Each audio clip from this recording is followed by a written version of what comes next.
Right, if you're looking to just get started on Amazon and perhaps maybe need some help to save yourself some time, then sourcing software could be the answer you're looking for.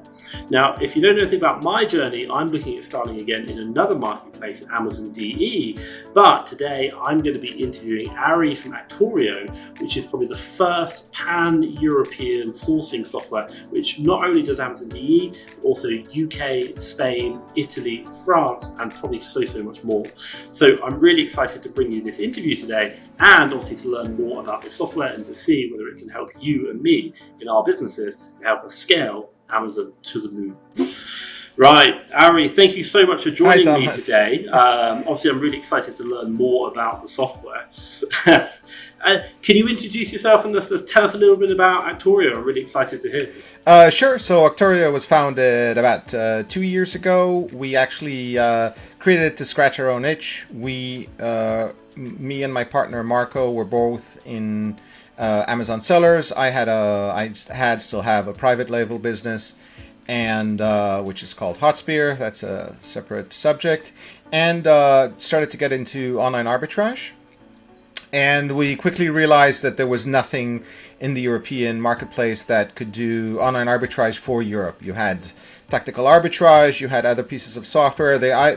All of them looked at each individual marketplace as completely siloed, completely independent. So it was completely useless because, as you know, the advantage in Europe is if you ship to your Spain or German Amazon fulfillment center, you can fulfill immediately to all of the other European countries. Back then it was 5. Now we're up to 8. We have, with the addition of Holland, Sweden, Czech Republic, and Poland. Loss of the UK, unfortunately, in terms of fulfillment, and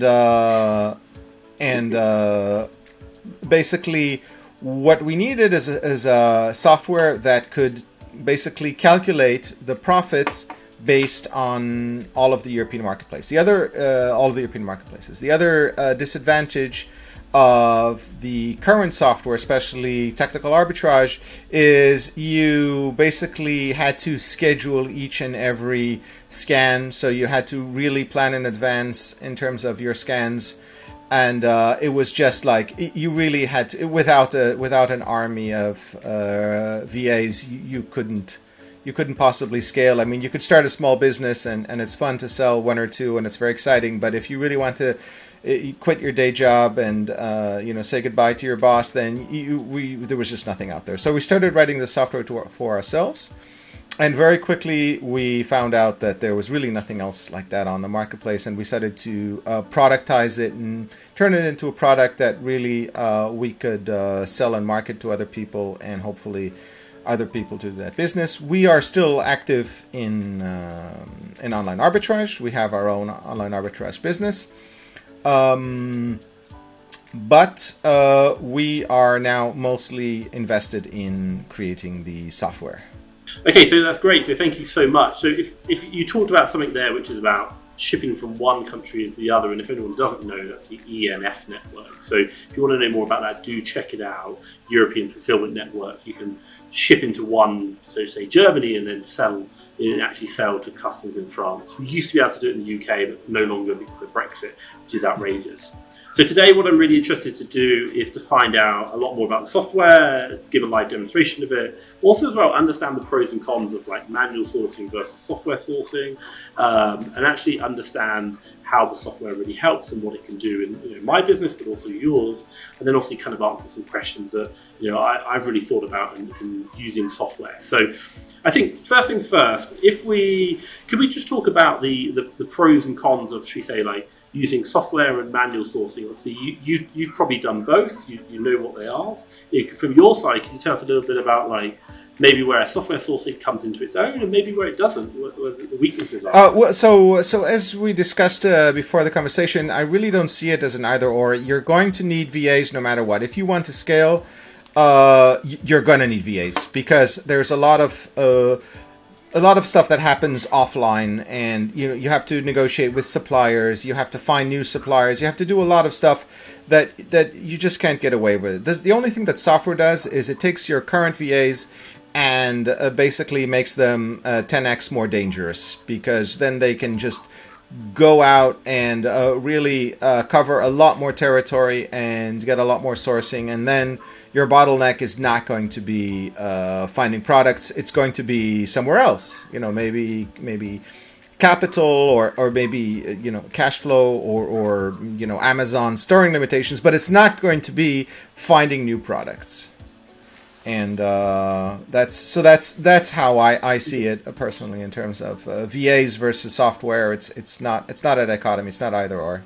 So, quick question for you: if someone's just starting out, maybe they haven't got a VA already, can they use the software? Yes, absolutely. We actually recommend very much for people to not start out off the gate by hiring a VA, just because you probably want to start by learning the software yourself.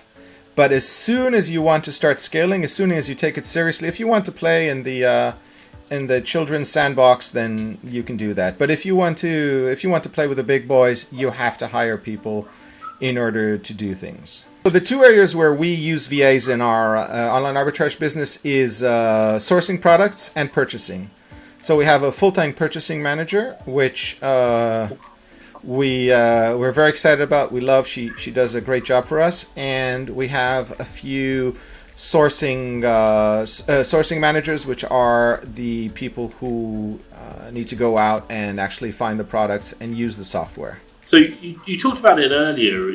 If you want to be, should we say, play with the big boys, you're going to have to use VAs. What does that mean? Like, give me an idea of like revenues, or like at what level would you consider they go from just starting out in the sandbox going to the big boys? What would that look like? When is that? It's very difficult for me to give you an actual dollar amount, but I would say once you go over a few thousand a month, which is nothing. It's very little. You can't even live off that. You probably want to hire a VA. So are we talking profit or revenue here? Revenue, yeah. Okay. Profit. So if I were to put it out there, you're saying if you're going over like 5,000 a month, you'd probably want to be like getting a VA to do this. Yeah. Is that right? Yeah, that's correct. Okay, fine, cool. Okay, cool. Well, do you want to? Should we have a look at the software now? Are you happy to jump on a screen share and let's see it in action? Should we say? Yeah. So I'm going to go ahead and share my. There we go. Do you see my screen now? Yeah, I've got you here. Okay, so this is the Actorio user interface. This is the search, and you can really think of it as sort of like a search engine for opportunities, for purchasing and selling opportunities. We've divided the filters into, generally speaking, Amazon-related filters, which are filters related to the product on Amazon, and supplier filters. Okay. And you can choose what marketplace. We always choose all marketplaces.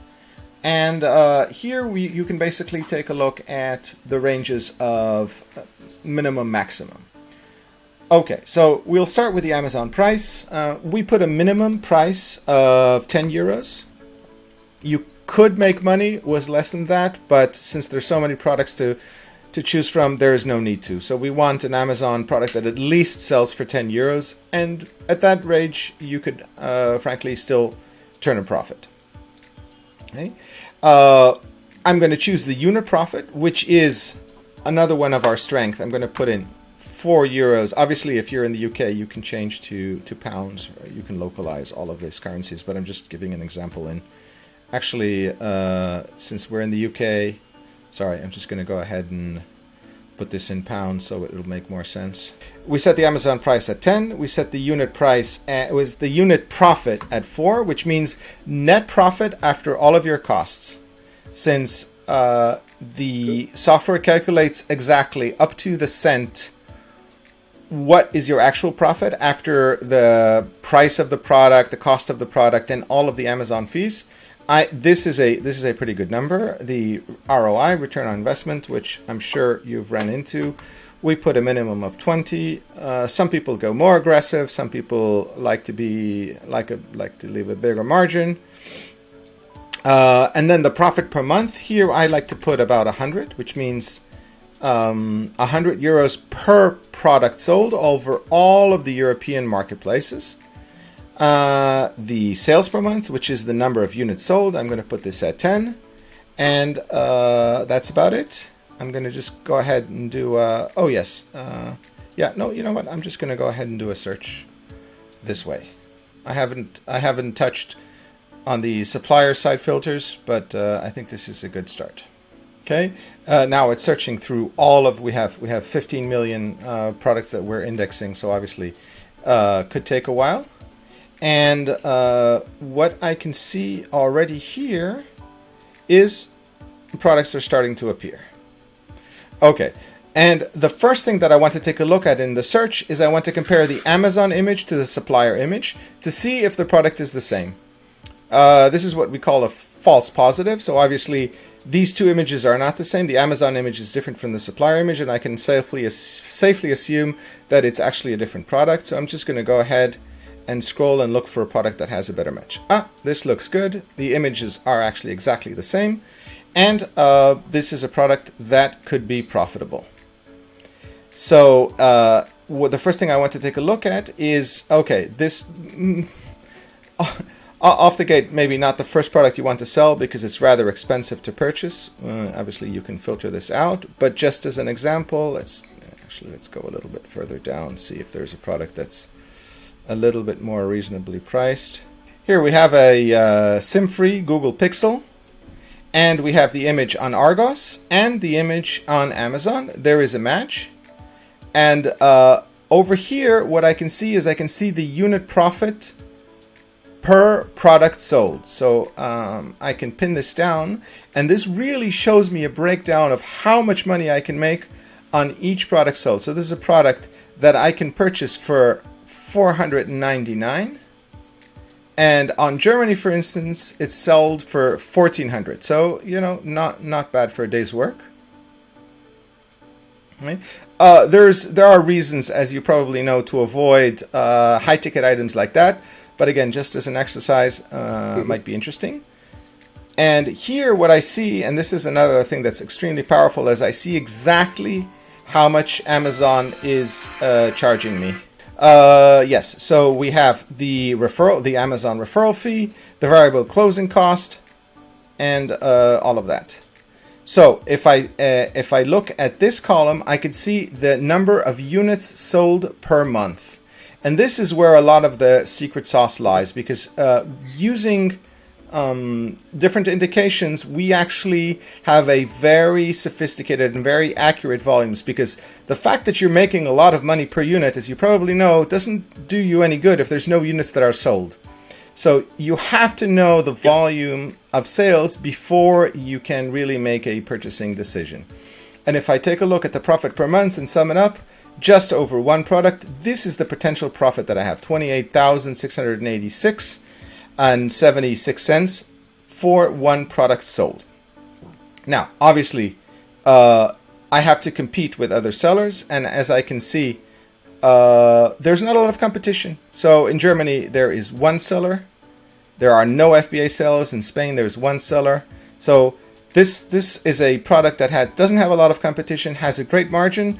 Downside is it's a high ticket item, so maybe if I'm just starting out, I want to stay away from this product, but definitely shows you the power of this product. So let's look at a product that's more reasonably sold. Actually, what I'm going to do now is I'm going to look at the supplier filters, and I'm going to cap the price. So I'm going to cap the price at 99 euros. Okay. This basically what it does is it doesn't show me products that are too expensive for me. Okay, I see here there's a false positive. By the way, I can quickly hide false positive so I don't have to see them again. I'm actually going to go ahead and hide suppressed products. So if I clearly see that a product is a false positive, then I can go ahead and hide it. Okay, this is also a false positive, so I'm going to go ahead and hide it. Yep. This looks good. I have a Canon ScanSnap. Actually, I own one of these beauties. They're excellent scanners. and I can see that this product, for instance, is sold for 41 euro 66, and in France it's sold for 186. So in France alone, I see that I have two potential competitors. I have the unit price, I have the ROI, 142, not bad, and I have the sales volume. So this product I could buy and sell in France, and I would turn a nice profit over here. Yeah, quick question for you. I notice you have, I think it's on the left-hand side, it's got all the countries and it says restricted. Do you check that if they're eligible to sell, or what does that mean? Yes, excellent question. So obviously this product is restricted. So it tells me, first of all, if it's hazmat, which it isn't, which is very good. And it says that it's restricted, which basically means in our lingo that it's gated. It means that I have to... It could be that it's gated because of brand or because of category. So this tells me as a... And are you able to filter? Are you able to filter that at all? Like filter for products? Can you filter for deals that you're not gated in? At the moment, I don't believe that we can do that. Let me see. Okay. No, at the moment we're not able to do that.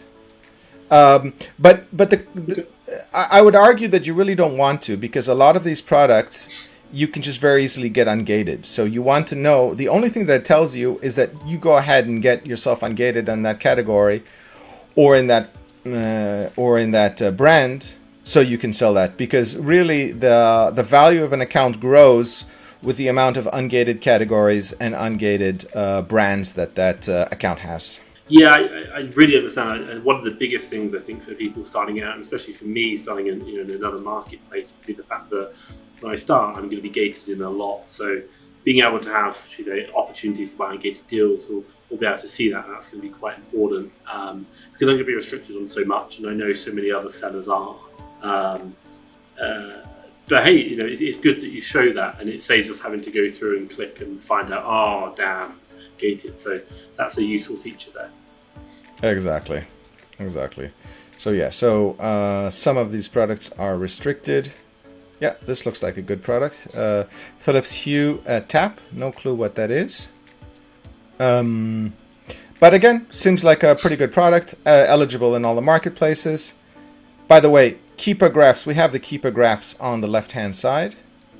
Certainly, it's something that I'm a big believer in, and if anyone hasn't got keeper, definitely get it. I really think it's an amazing tool. Yeah, right, exactly. So right from here. Now, great. So I got this product, and I decided that it's I've got the margins and everything there. In order to purchase it, of course, all I have to do is click here. This will bring me to the shop, and I can add it to my shopping cart and finish the payment. Cool, fantastic.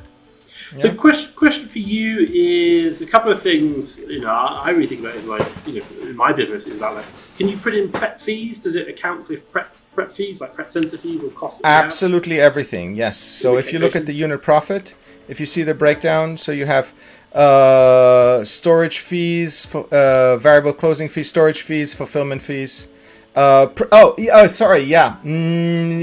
at the moment, yeah, that's correct. It does not include prep fees. Okay. Is there any way of like adding in like a random fee if we have it? It's just that cost that's associated with that, so you can calculate the profit more accurately. Excellent question. Let me write that down and get back to you.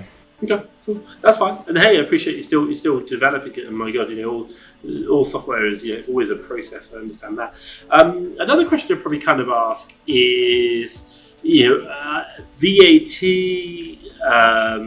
Does the software work for like non-VAT registered sellers and then also VAT registered sellers? Absolutely. How does it do that? Is that something that you can do? Because a lot of people will be not VAT registered initially, and then obviously will become VAT registered. Absolutely. Great question. That's all in the settings. So we want to make sure that whatever your tax regimen is, we support it. So the calculation will adjust accordingly. So in the settings pane, you will be able to set if you are VAT exempt, if you are PAN-EU or not. So this is very important for the calculations. By the way, very quickly, as soon as you hire a VA, make sure you become Pan EU. Pan EU saves you a boatload of money. So that's an exact amount. So make sure you do that. If you're of course in the Amazon professional selling plan, I don't figure anybody would not be on the Amazon professional selling plan and doing online arbitrage. That would be bonkers. It's fantastic. Well, hey, thank you so much for obviously showing that through. That's really good to see, and obviously to see the actual the screen share. One question which I would kind of ask is of all software is, if you can click like, should we say Argos right now and you're doing the searching, if you find it, how does it work? Like, I'm guessing the more people who have the software, the more likely they will find the same deals. Is that right? How does saturation work with software and your software in particular? Well, we have 15 million products, and we only have we have less than 100 users, so that we have never run into that. There's a little known secret, I think, in business in general, which is the vast majority, like 95% of the people who get into the business don't actually do the bare minimum. So if you do everything, you don't have to be a genius. If you do everything by the book and you go through the steps and you search for products, you will make money. And the truth, and I don't even know why that is true, but the truth is that if you start this road, and the good news is, it kind of provides you with a blueprint. You do that, other people do that. If you go through the blueprint, you'll have a business and you'll make money. Yeah, that's good to know. It's good to know. And any top tips for anyone, obviously, that if they're loving the look of the software, they want to get involved and they want to they start using it, what would you recommend for someone starting using this software? Like top tips that you recommend for them? Yes. So the temptation is to try to do everything yourself.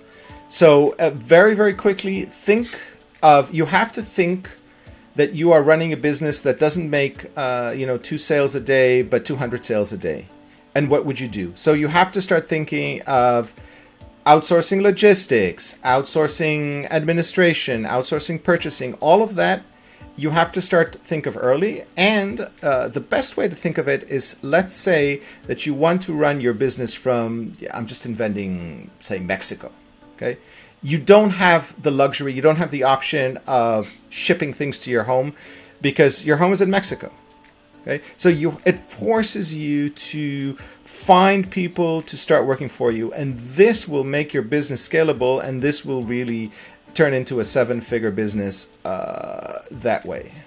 Okay, fantastic. So really think about using it not just to kind of make a few small orders, but really to grow the business big and quickly, and outsourcing using other parts as well. Yeah. And of course, the other advice is things that I've mentioned, but worth recapping. Move to pan-European as soon as possible. Think about selling on all European marketplaces as soon as possible. All of these things cost very little. And because, for instance, pan-EU is something that people are wary about because it means that you have to declare taxes in all of the European marketplaces, which is expensive. At the moment, it's $2,400. It pays for itself very, very quickly. So you want to wait for pan-EU until you're making a few thousand a month. But once you do, you want to sign up for pan-EU. There is a program through Amazon that enables you to declare VAT in all of Amazon's geographies in Europe. That program is incredibly cheap. It's the best deal in town. If you look for other providers, none of them reach that price. So that's the price you'll have to pay. Make sure that you don't turn on pan-EU until you have VAT numbers in all of the European marketplaces, because you will get slapped by Amazon, and that's not pleasant.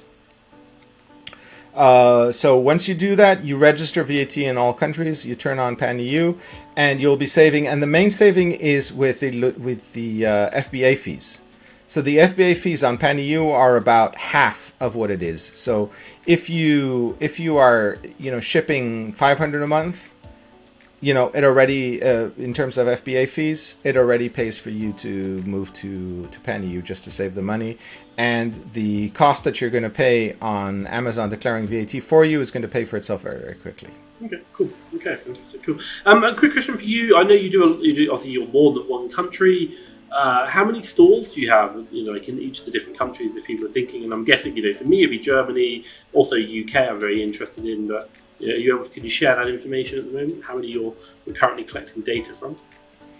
We are collecting data to close to about 300 suppliers worldwide. We are growing pretty much every day. So every time somebody asks us, can you add this store? Our answer is normally yes. Our only limitation, it has to have a UPC or EN code. But apart from that, we're pretty fast. So as soon as we get asked to add a new store, it takes us about 3-4 days to get it up and running and indexed. Okay, wow. Great. Cool. Okay, fantastic. So thank you so much. If anyone wants to get in contact with you and find out more, how can they do it? So please sign up through this affiliate link if you want a 5% discount, and you'll also be buying Thomas a cup of coffee. And yeah. Fantastic. What I'll do is I'll drop that link down below. So if anyone's interested, have a look down below, and obviously I'll drop that there. But hey, Ari, what I will say, thank you so much for your time. Thank you for the demonstration. It's been really beneficial, and obviously it's great to see about the software. And hey, certainly something I'll be considering for my Amazon DE. But also, if anyone else maybe is thinking about Amazon UK or any of the other marketplaces, certainly something which could help out. Obviously, check that out, and obviously have a look at the link down below and try it out. But yeah, Ari, thank you so much and appreciate the time. Take care. Bye-bye. Thank you, Thomas. Have a good day. Bye-bye.